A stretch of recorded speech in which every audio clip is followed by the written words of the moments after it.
Vamos começar agora a falar sobre o SUS, que é o Sistema Único de Saúde. Ele foi criado pela Constituição Federal através dos artigos 196 ao 200 e foi regulamentado pelas leis 8.080 e 8.142.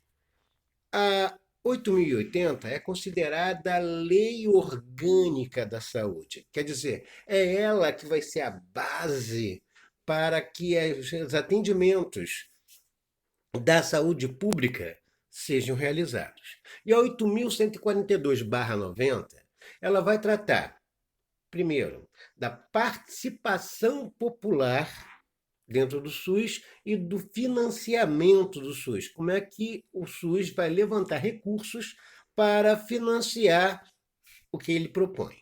Bem, e está escrito na apostila aquilo que eu disse, que foi criado pela Constituição de 88 e regulamentado com as leis, com a finalidade de alterar a situação de desigualdade na assistência à saúde da população, tornando obrigatório o atendimento público a qualquer cidadão, sendo proibida cobranças de dinheiro sobre qualquer pretexto. Bem, o governo, segundo o artigo 196 da Constituição, que é o Estado, ele tem o dever e a responsabilidade de manter o seu povo em perfeita saúde física e mental. E para isso foi criado a Lei Orgânica da Saúde, que é o Sistema Único de Saúde.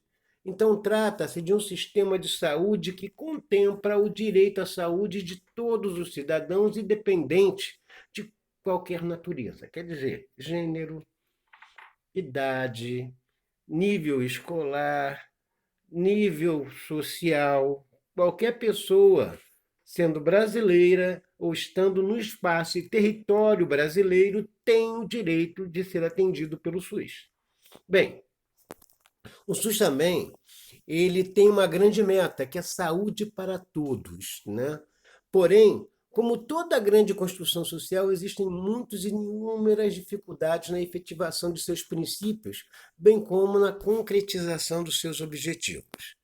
Em relação, por exemplo, a um dos princípios, que é a descentralização, né? Uma das grandes dificuldades são as múltiplas realidades encontradas nos municípios brasileiros.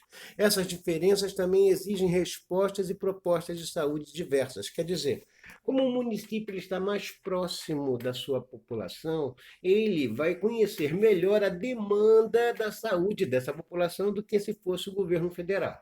E a distribuição, né, dessas responsabilidades é a descentralização. Não cabe única e exclusivamente ao governo federal fazer-se responsável pelo atendimento à saúde, mas cada instância de governo, né, vai ter a sua responsabilidade. Mais tarde a gente vai estar falando um pouquinho sobre quais são as responsabilidades de cada instância de governo, que seria o governo federal, governo estadual e governo municipal. Bem, o Sistema Único de Saúde, como está dizendo ali, a Constituição Federal de 88, né? Título 3, Ordem Social, artigo 194. Por que está o artigo 94 aí?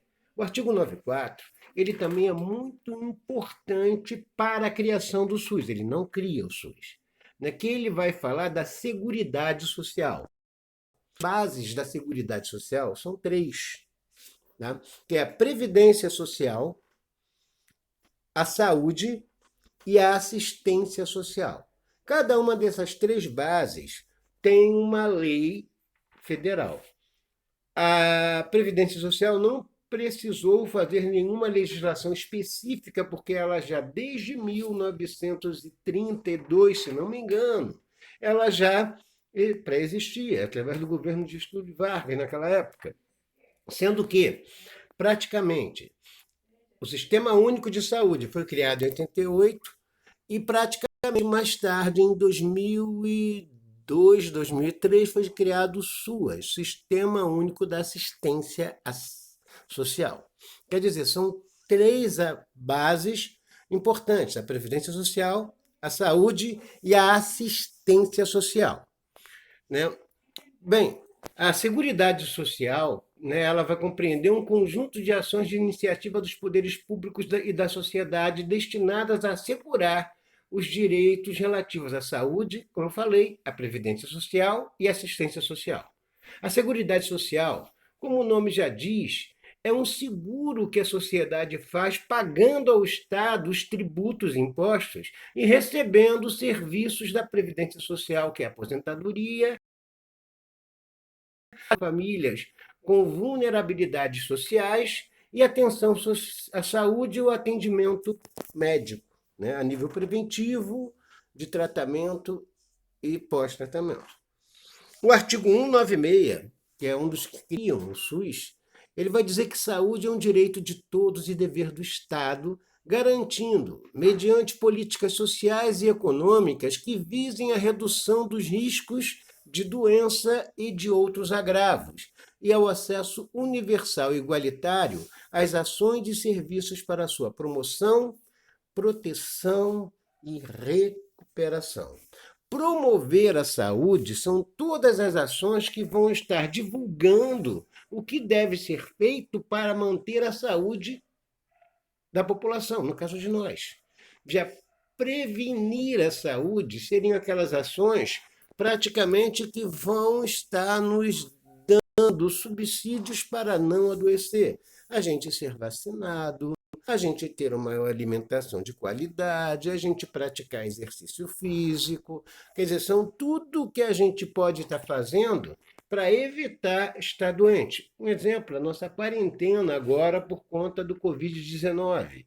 É uma situação de prevenção, para evitar que a maioria da população, quer dizer, é suscetível aos agravos piores da doença, que seriam os grupos de risco, venham a sofrer as consequências de um descontrole e de impossibilidade da nossa saúde para poder dar um amplo atendimento a todo mundo. Bem, como nós vimos, né, a atenção à saúde da população compreende 3 grandes campos, né, que é a assistência médica, que estão incluídas atividades dirigidas às pessoas, né, individual ou coletiva, e que são prestadas no âmbito domiciliar, ambulatorial e hospitalar. Intervenção ambiental. Estão incluídos os monitoramentos das relações interpessoais e das condições sanitárias no ambiente da cotidiana e do controle de vetores e hospedeiros, de operação de sistemas de saneamento ambiental, entre outros. Políticas externas de saúde seriam ações que são incluídas aquelas intervenções que podem provocar mudanças nos determinantes sociais do processo de saúde e doença e das coletividades, fatores determinantes da saúde. Vamos dar uma olhada no panorama histórico, né, de como a saúde evoluiu, porque o SUS foi uma coisa tirada da cartola na Constituição Federal de 1980. Praticamente, teve toda uma construção histórica até a gente chegar ao momento da necessidade da construção dessa lei, com o advento principalmente o quê? Dos direitos humanos de 1948, que já falava que saúde é um direito do povo e dever do Estado. Bem, então, seguindo essa diretriz, né, dos direitos humanos, né, editados pela ONU em 48, praticamente muitos governos chegaram e criaram não só uma Constituição pautada nesses direitos humanos, mas também leis que atendessem grandes direitos como o da saúde, como é o caso do nosso SUS. Bem, então vamos ver um pouco do panorama histórico. Sistema Único de Saúde, 1900 a 1922. Aldo Cruz ele atuou para mudar o Senado da Saúde. Quer dizer, ele fez aquela questão da vacina contra a febre amarela no município do Rio de Janeiro, revolta da vacina. Ele se tornou praticamente um primeiro responsável pela saúde, né, do Distrito Federal daquela época, quer dizer, da capital do Brasil, que era o Rio de Janeiro. E em 1904, né, ele pega a Diretoria Geral da Saúde Pública. Em 1920 é criado o Departamento Nacional de Saúde Pública, idealizado pelo então Carlos Chagas. 1923 a 29 surgiu a Lei Eloy Chaves, foi um marco da Previdência Social, implantação das caixas de aposentadoria, que é conhecida como CAP. Evolução ocorre com a evolução dos direitos sociais. Quer dizer, praticamente, uma visão que já estava começando a ampliar a questão dos direitos dos cidadãos à saúde. 1923 a 1945, a criação do salário mínimo, né, através da consolidação das leis trabalhistas, né, criação dos institutos de aposentadoria e pensão, os IAPS. Existe aí a primeira Conferência Nacional de Saúde, em 41, que tinha como foco curativo, quer dizer, e não preventivo. Defesa sanitária da população, assistência de vírus a proteção da maternidade e da infância e da adolescência. E de 45 a 1996, houve a segunda Conferência Nacional de Saúde, em 1950, que teve como foco o fortalecimento de estudos e definição de normas para uma maior equidade na resolução dos problemas de saúde do Brasil. Em 53, foi a criação do primeiro Ministério da Saúde, colocando a saúde num patamar de urgência dentro do nosso país. Em 1963, teve a terceira Conferência Nacional de Saúde, com a unificação dos institutos de aposentadorias e pensão, né, o Instituto Nacional de Previdência Social passou a ser responsável por aposentadorias, pensões e assistência médica. Quer dizer, passou a cuidar da saúde dos trabalhadores que tinham carteira assinada. Quem não tinha carteira assinada não tinha o direito ao atendimento pelo INAMPS naquela época. Aliás, o INPS. Bem, o sistema de previdência social, né, foi criado também, né, o SIMPAS, né? E no regime militar de 77 ocorre a unificação de todos os IAPs no Sistema Nacional de Previdência e Assistência Social, de composição: INPS, Instituto Nacional de Previdência Social, INAMPS, Instituto Nacional de Assistência Médica da Previdência, LBA, que foi a Legião Brasileira de Assistência, FUNABEM, Fundação Nacional do Bem-Estar do Menor, DataPrev, que é a empresa de processamento de dados da Previdência Social, e SEM, Central de Medicamentos. Bem, depois que foi nessas épocas, né, praticamente de 1950 para quase 1988, tivemos uma crise na saúde pública no país. Por quê? Se priorizava a medicina curativa, né? Havia um alto custo para isso. A pessoa doente demanda, né, equipe para trabalhar, senão demanda hotelaria hospitalar, demanda medicação, demanda tratamento, demanda uma série de cuidados, alimentação, que praticamente tem um custo. E esse custo fica muito alto. Quer dizer, mais barato é a gente prevenir para que as pessoas não adoeçam do que a gente esperar que todos adoeçam para poder tratá-los, né? Houve uma diminuição do crescimento econômico, né? Redução de receitas, quer dizer, havia muita inflação, né? Aumento populacional, incapacidade no atendimento, desvio de verbas da área da saúde para outras áreas, o não repasse de verbas da União. A União dizia quais eram suas prioridades, como ela era quem detinha todos os recursos para a saúde, era centralizadora na época, antes do SUS. Então, o que acontecia? Praticamente havia poucas verbas para os estados e municípios trabalharem na saúde dos seus cidadãos. Bem, 1960, 1979, 1967, houve a quarta Conferência Nacional de Saúde, Recursos Humanos para as Atividades de Saúde. Em 1974, foi a criação do Ministério da Previdência e da Assistência Social, MPAS. Depois houve a quinta Conferência Nacional de Saúde, né, nesse período, para analisar as questões políticas e administrativas visando o desenvolvimento local, aprimoramento das vias de comunicação e uniformação dos métodos, na sexta complementar. Em 78, ocorreu a Conferência Internacional sobre Cuidados Primários à Saúde, quer dizer, promover a saúde para todos os povos do mundo. Surgiu, nesse momento, o conceito de saúde, né? O estado de completo bem-estar físico, mental e social, que foi publicado na Organização Mundial de Saúde. e não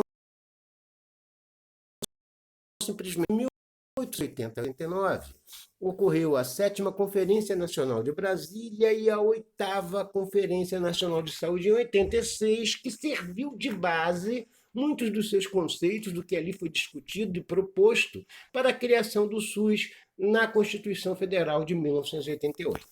De 90 a 2006, né, tivemos a 8.080, né, que criou praticamente a Lei Orgânica do SUS, e a 8.142, e também surgiram as normas operacionais do SUS, que nós veremos no final dessa apostila. Marco histórico do surgimento do SUS. Como eu falei, a 8ª Conferência Nacional de Saúde em 86. O que ela discutiu? Saúde como um direito de todos. Também equidade e integralidade das ações de saúde. O que é equidade? É tratar diferentemente os desiguais para atingir a igualdade. Dar mais a quem tem menos e menos a quem tem mais. E a integralidade, quer dizer, a pessoa tem que ser atendida em todos os sentidos, nas ações primárias da saúde, secundárias da saúde, terciárias da saúde. Ações primárias da saúde são ações de promoção da saúde. Ações secundárias, prevenção da saúde, terciárias, o tratamento em si. Né? Bem, também a saúde como um componente da Seguridade Social, então, que foi incluído praticamente no artigo 194 da nossa Constituição Federal. É sistema público com comando único, quer dizer, um direcionamento único, pré-constituinte da saúde.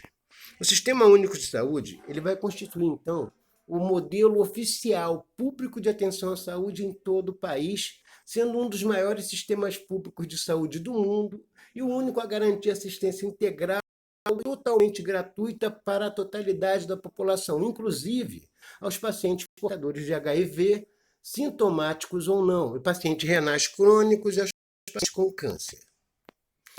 O SUS ele é definido na Lei 8.080, de 19 de setembro de 90, como a Lei Orgânica da Saúde, como o conjunto de ações e serviços de saúde prestados por órgãos e instituições públicas federais, estaduais e municipais na administração direta e indireta e das fundações mantidas pelo poder público, incluídas as instituições públicas federais, estaduais e municipais de controle de qualidade, pesquisa e produção de insumos, medicamentos, inclusive de sangue e hemoderivados e de equipamentos para a saúde.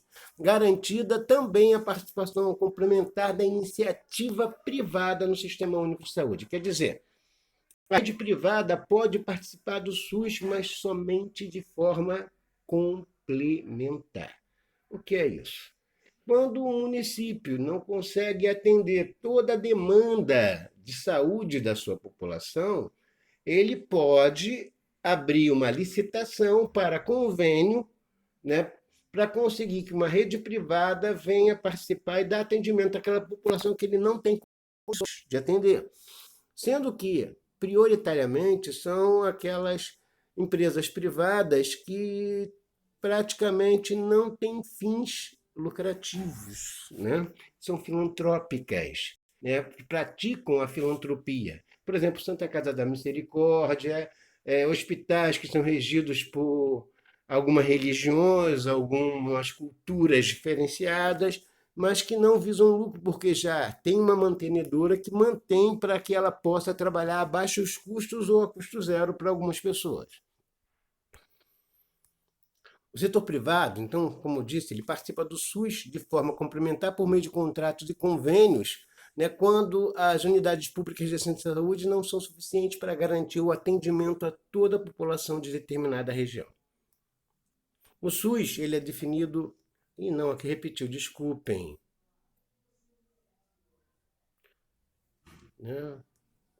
A direção do SUS, de acordo com o inciso 1 do artigo 198 da Constituição Federal, é única, sendo exercida no âmbito nacional pelo Ministério da Saúde e em âmbito estadual pelo Distrito Federal, pela respectiva Secretaria de Saúde ou órgão equivalente, e no âmbito municipal, pela respectiva Secretaria de Saúde ou órgão equivalente. A Lei 8.142, de 28 de dezembro de 90, dispõe, entre outros assuntos, sobre a participação da comunidade, como eu já tinha falado anteriormente, né, na gestão do SUS, e estabelece no seu primeiro artigo que o SUS contará, sem prejuízo de suas funções de poder legislativo, com instâncias colegiadas, a Conferência de Saúde e o Conselho. A Conferência de Saúde ela é realizada pelo menos a cada 4 anos e convocada para avaliar a situação da saúde e propor as diretrizes para a formulação de políticas de saúde no nível nacional, estadual e municipal. Quer dizer, existe a Conferência Municipal de Saúde, Estadual de Saúde e Nacional de Saúde. As pessoas podem participar da conferência municipal, sendo delegado, vai para a estadual, conseguindo ser delegado, pode ir até a conferência nacional. Já o Conselho de Saúde é um órgão colegiado com caráter permanente e deliberativo, quer dizer, ele não pode fechar. Pode mudar governo, mas ele tem que sempre continuar existindo.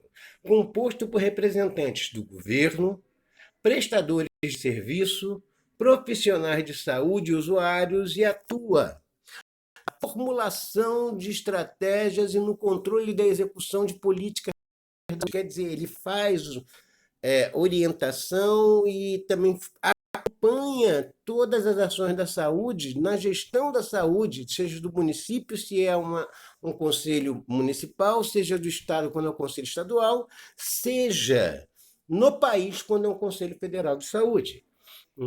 Sendo que as suas decisões requerem a homologação do chefe do Poder Legislativo constituído em cada esfera de governo. Quer dizer, eles vão propor. Mas quando o Conselho propõe, ele praticamente está fundamentado em todas as informações que ele tem. Quer dizer, pessoas da população podem participar do Conselho? Podem. Mas, geralmente, quem vai participar são aquelas pessoas que têm que estar, no mínimo, preparadas para poder estar discutindo as ações de administração econômica e territorial da saúde na instância que ele está.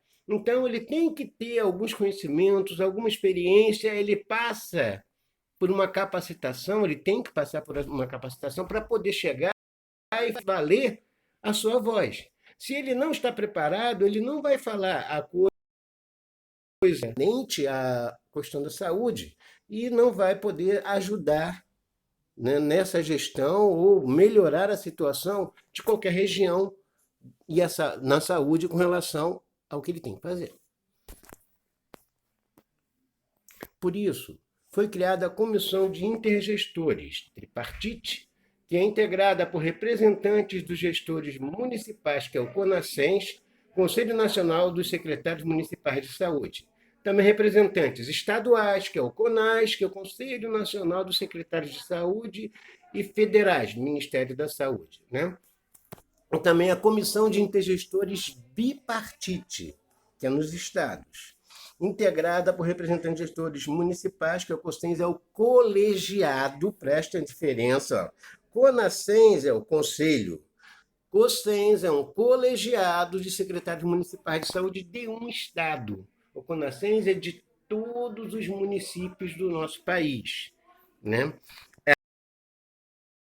Nacional básica, eles são responsáveis pelo gerenciamento do Sistema Único de Assuntos, os pactos, programações entre gestores, buscando a integração entre as esferas de governo. O que é isso? Ele também foi criado para capacitar os representantes dos conselhos de saúde, seja municipal, seja estadual, seja federal, e também para como fazer os pactos de ações. Por exemplo, a situação que a gente vive hoje. Houve um pacto de ações através da CIT, porque a gente está praticamente numa quarentena a nível nacional. Então, não é só um governo de Estado que está fazendo, não é uma politicagem, né, de pessoal de esquerda, não. É ações que visem preservar a saúde, principalmente das pessoas que são de grupo de risco. Pode ter sido um pouco exagerado? Pode não. A nossa discussão não é essa, né? A nossa discussão é que o SUS promove esse tipo de ação até a nível nacional. Gente, por enquanto a gente para a nossa primeira aula por aqui. Mais tarde, amanhã eu estou dando continuidade ao nosso trabalho. Abraço a todos. Que essa quarentena termine logo. Fui.